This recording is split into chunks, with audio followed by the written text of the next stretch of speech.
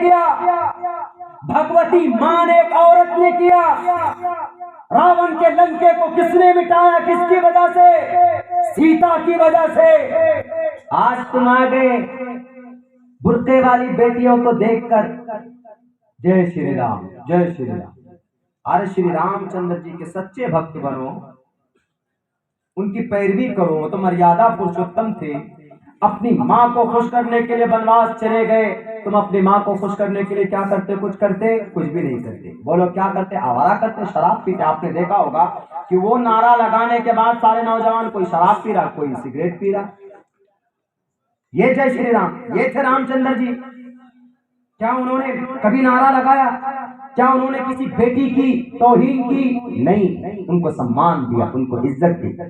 بخت نصر کی بات چل رہی تھی۔ بخت نصر عورت کو کمزور سمجھنے والے، بخت نصر پوری دنیا کے اوپر بادشاہت تھی، پوری دنیا، بھارت نہیں، پوری دنیا۔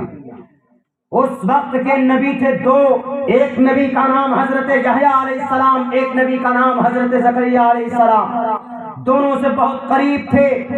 بخت نصر نے ایک عورت سے شادی کی، اس عورت کا پہلے کہیں اور شادی ہو چکی تھی۔ اس پہلی شادی سے ایک لڑکی تھی، بخت نصر جس عورت سے شادی کیا اس کی ایک بیٹی، خوبصورت بیٹی۔ بخت نصر نے کہا کہ تم تو میری بیوی ہو لیکن تمہاری بیٹی خوبصورت ہے، میں اس سے شادی کرنا چاہتا ہوں، نکاح کرنا چاہتا ہوں۔ اس عورت نے کہا کہ تمہارے شرعی اعتبار سے تمہارے جو 2 نبی ہیں، ایک کا نام زکریا اور ایک کا نام یحییٰ اور زکریا، یہ دونوں کے قریب ہیں یہ، اور جا کر مسئلہ پوچھیں گے تو میرے رہتے ہوئے میری بیٹی کی شادی نہیں ہو سکتی۔ اور پھر اس عورت نے سوچا کہ میری بیٹی سے آپ نکاح کریں گے، مجھ سے تو کیا میری بیٹی سے بھی کریں گے، بڑی فضیلت کی بات ہے، بڑے کرم کی بات۔ راضی ہو جاتی لیکن کنڈیشن لگاتی۔ کیا؟ کہ انہوں نے سوچا کہ جہاں سے اس شادی میں رکاوٹ پیدا ہوگی اسی شادی وہیں سے رکاوٹ ختم کر دو۔ رکاوٹ کون سی تھی؟